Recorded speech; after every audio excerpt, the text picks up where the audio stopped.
이렇게 범민주 진영이 거둔 승리를 선거혁명으로 표현하기도 합니다. 이번 홍콩 구의원 선거의 의미와 앞으로의 파장에 대해서 짚어볼까 합니다. 어제 선거 현장을 지켜보시고 막 돌아오신 경희대 미래문명원의 임채원 교수가 지금 나와 계십니다. 교수님 어서 오십시오. 네, 안녕하십니까. 예.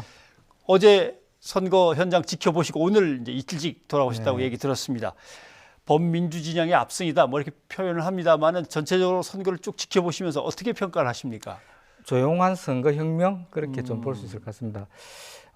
제가 홍콩은 8월 달부터 해서 5번 갔다 왔거든요. 예. 시위를 현장도 보고 그다음에 그 민간인권전선에 관계자들도 만나보고 이런다고 5번을 왔다 갔는데 제가 갔던 홍콩 중에서 가장 질서가 잘 지키고 평온하고 예. 뭐 그다음 안정돼 보이는 23일 밤은 그래서 아예 시내를 좀 돌아다녀 봤거든요. 예. 그런 느낌을 줬었고 왜 그럴까 이렇게 생각해 보면 만약에 시위가 좀 격화되거나 이러면 그게 연기한다는 이야기가 있었기 때문에 예. 시민들이 조용하게 기다린 게 아닌가 이런 느낌이 아하. 들고요. 예. 그다음에 24일 날도 보면 일단 무슨 일이 터질 것 같았습니다. 아침에 투표를 보니까 사람들이 줄이 너무 길더라고요. 예. 그리고 한 11시쯤 되니까 그 발표가 있었는데 유권자가 413만이었는데 100만을 넘었었다. 좀 있으니까 25%를 넘었었다고 이야기하는데요. 그건 동시간대에 그 4년 전 선거, 2015년 선거 때는 7%였거든요. 예. 예, 그렇게 엄청난 차이가 나니까 좀 무슨 일이 터질 것 같다 이런 생각을 했었고요. 예. 제가 이번에 갈 때 조금 대표적인 후보들을 좀 섭외를 해서 한 5명 정도를 만났습니다. 네. 만나서 좀 이야기도 해보고 그때 뭐 테러를 당했던 지미 샴도 만나고요. 네. 그분은 제가 뭐 9월 10일 날 추석 전에도 한 번 만났었는데 다른 분들도 만났습니다. 그리고 그 첸슈영 이라고 한국인 2세도 있습니다. 재선이었는데요. 28살입니다. 예. 24살 때 이공대 4학년 때 한번 당선이 됐고 이번에 했는데 좀 물어보니까 우려를 많이 하더라고요. 자기들도 예상할 수 없다. 노년층도 많고 거기는 본래 좀 친중국적이고 어떻게 될지 모르겠다. 우려를 했는데 나중에 결과를 보니까 엄청나게 압승을 했던 거죠. 그래서 홍콩 사람들이 6월 달부터 시위를 쭉 하면서 자기들이 하고 진짜 속마음의 민심이 이번에 조용하게 드러난 게 아닌가 싶고요. 그래서 조용한 선거혁명 그렇게 말할 수 있지 않을까 생각합니다. 예. 민간인권전선 그 간부를 갖다 저도 서울에 왔을 때 잠깐 좀 만났을 때 예, 얀호라. 예. 선거가 무사히 치러지기만 하면 좋겠는데 뭐 이렇게 얘기를 하길래 선거만 치러지면 자신 있겠구나 이렇게 생각을 하는구나 했는데 나름대로 또 걱정은 걱정대로 했군요. 예, 뭐 자신하지 않았을 겁니다. 뭐 지금까지 한 번도 홍콩이 그 선거를 해가지고 뭐 건재파라고 하는데요. 친중국파를 제대로 이겨본 적이 한 번도 없기 때문에 이번에도 해도 그냥 제대로 선거를 치러가지고 자기 민심만 좀 반영하면 좋겠다는 거지 선거를 낙관하지는 않았을 것 같습니다. 그럼 전체적으로 봐서는 나이가 많은 사람들 그리고 어느 정도 안정된 기반의 기득권층은 친중국 쪽이 많은 모양이에요. 예, 연령이 많은 분들은 그 물어보니까 이번에 저 지역구 지미샴이 나간 지역구도 원래 자기 지역구가 아니거든요. 살지도 않았고 내가 물어봤습니다. 지미샴하고 좀 개인적인 친분이 있으니까 이쪽에 왜 나왔냐? 왜 가냐? 예. 그러니까 그 본래 대타로 나왔다고. 그러니까 2014년 우산혁명 때 그 혐의가 그 본래 후보가 그 혐의 때문에 실형을 받았었고요. 예. 나갈 사람이 마땅치 않은 상황에서 그리고 그 지역구가 되게 보수성이 강한 지역구입니다. 그러니까 특히 노령층이 많고 노령층이 많다는 건 좀 사람들이 옛날에 식민지 경험이 있기 때문에 좀 애국주의 이런 게 작동을 해가지고 그런 경향이 있는 것 같은데요. 거기서 뭐 당선됐으니까 큰 일이 일어난 거죠. 예.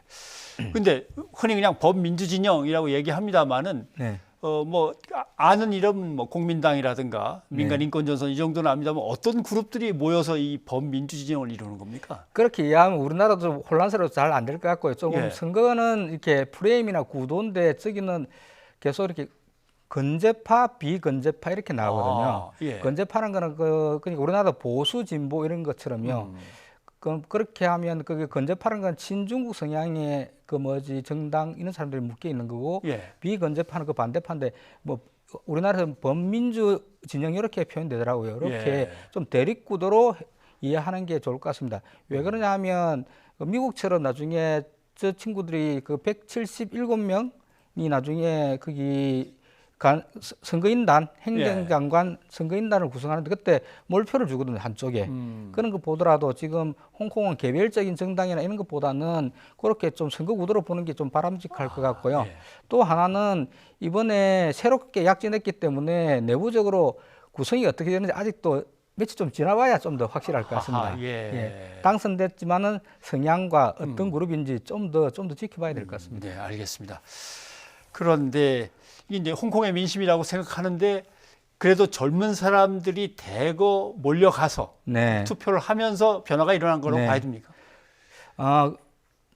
그렇고 또 다른 한 측면은 정치적으로 보면 우리나라 촛불혁명과 비슷한데요. 예. 홍콩은 처음으로 1842년에 그 영국이 할양돼 가지고 그때부터 자유주의적인 선거 이런 게 좀 그다음에 해왔지만은 이번처럼 홍콩 사람들 다 개인화돼 가지고 그렇게 살았던 거지 하나의 공동체를 이루고 있다 이런 의식이 좀 약했던 것 같고요. 예. 그래서 뭐 어떤 사람들은 민주주의 없는 자본주의 이렇게도 이야기하는데 이번에 저 사람들이 시위를 겪으면서 740만 홍콩인들이 우리도 하나구나 예. 이런 느낌을 가지고 우리가 촛불혁명 때 보면 이게 나라냐 이러면서 한국 사람들이 이렇게 하나의 공동체 의식을 느낀 것처럼요.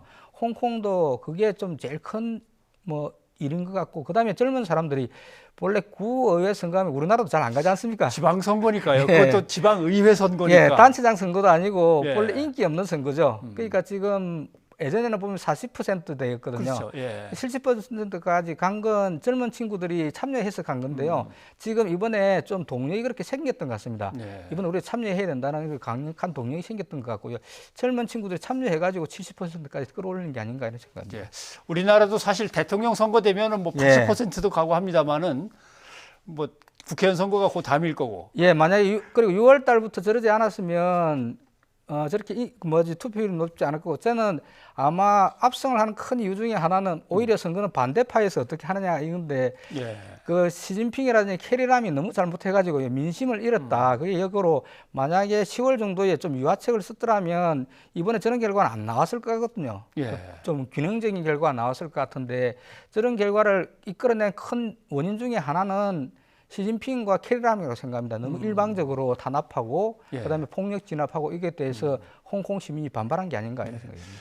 아무튼 구의회 선거라는데 학생들이 비행기표를 끊어갖고 홍콩에 가겠다고 투표하러 이런 얘기가 나올 때부터 야 심상치 않다라는 생각을 다른 했었습니다만. 원인도 하나 있습니다. 또 하나는 대신에 지금 홍콩에도 선거가 몇 개가 있는데요. 지금 구의회 선거도 있고 그다음에 입법회라고 우리나라 같으면 서울시 같으면 서울시 의원 선거가 있고 그다음 캐리람처럼 메이어 그러니까 단체장 선거가 있는데요. 다른 건 좀 간선이고 막 그거 할 때 조금 권력의 작동이 있습니다. 시진핑이라든지 이런 사람들이 짜는 대로 좀 불공정하게 이루어지는데 저건 직접적으로 시민들이 직접 뽑아오니까 민심이 그대로 반영되기 때문에 이번에 민간 인권 전선이나 이런 데도 대거 참여한 것 같고요. 그런 좀 차이가. 그러니까 지금 말씀하신 대로 뭐 긴 설명을 뭐 하기는 어렵겠습니다만은 홍콩 행정장관 책임자를 뽑는 선거를 보니까 간접 선거고 선거인단이 가서 하는데 자기들이 바꿀 수 없다고 생각하거든요. 선거인단에 구의원도 조금 들어가고 뭐 그다음에 직능별로 들어가고 직능별로 의료계 대표 무슨 또 그다음에 종교계 대표 뭐 이렇게 해서 복잡하게 얽혀놨더라고요. 경영자들 뭐 이런 식으로. 그러니까 그게 다 중국 구도에 딱 맞게 돼 있단 말씀이군요. 그렇죠. 네. 알겠습니다.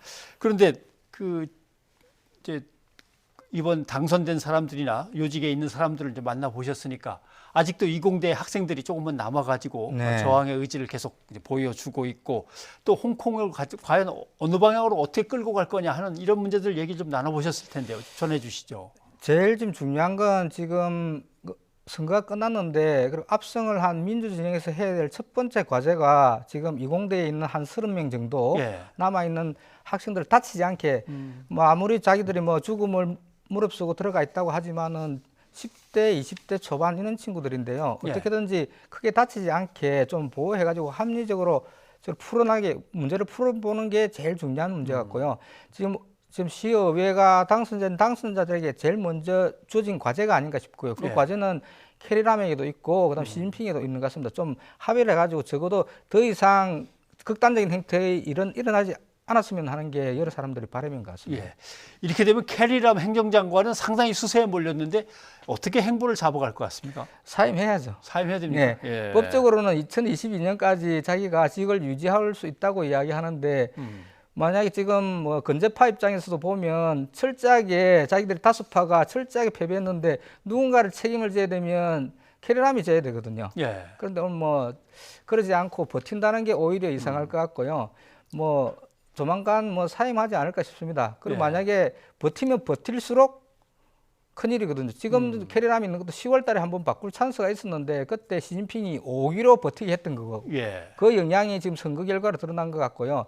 만약에 캐리람이라든지 시진핑이 더 버티면 버틸수록 민심이 확인됐는데 그러면 오히려 자기들의 건의에 대한 균열, 민심의 위반 이런 게 계속될 것 같고요. 뭐 버틸 수 없을 겁니다. 네. 네. 근데 선거 얘기가 나왔습니다. 이제 행정장관을 간접 선거로 뽑는다고 할 때 뭐 IT 분야 사람들, 금융 분야 사람들, 경영인들, 종교인들, 거기다 중국의 본토에 가서 전인대에 참석할 전인대 대표들 이렇게 하면은 사실은 친중국파가 훨씬 더 많은 것 같은데 지금 범민주진영에서는 직선제로 가자 이제 이렇게 얘기를 하는데 이게 직선제가 이루어지겠습니까? 지금 뭐 현실적으로 본래는 직선제를 하는 게 영국에서 반환될 때 약속입니다. 약속이었죠. 예, 약속인데 그걸 어기고 있는 거죠. 그리고 지금 직선제 자체는 북경이 워낙 저기에 대해서 양보할 의사가 없기 때문에 쉽지 않을 것 같고요. 그러면 송환법은 5개 요구를 하고 있는데 송환법은 이제 해결됐다고 하면 3개가 남는데요. 예. 하나는 경찰 탄압에 대한 독립조사위원회를 구성하자 이게 있고요. 그다음 폭도 규정을 처리하고 그다음에 지금 잡혀 있는 사람들을 풀어줘라. 불구속 구속하지 말아라 이게 있는데 예. 그 후보들한테 제가 이번에 가서 5명을 만나봤는데 현실적으로 가장 먼저 해야 될 일이 뭐냐 이렇게 물어보면 독립조사위원회를 빨리 구성하는 거다. 진상조사죠. 그게 무슨 일이든지 팩트가 뭔지 그게 밝히는 게 제일 중요한데 그게 가 있는 것 같고 그는 뭐 저기도 정치단체니까 구체적인 단계마다 성과를 기반으로 해가지고 자기들이 궁극적으로 원하는 행정장관 직선제로 가지 않을까 그렇게 생각합니다. 알겠습니다.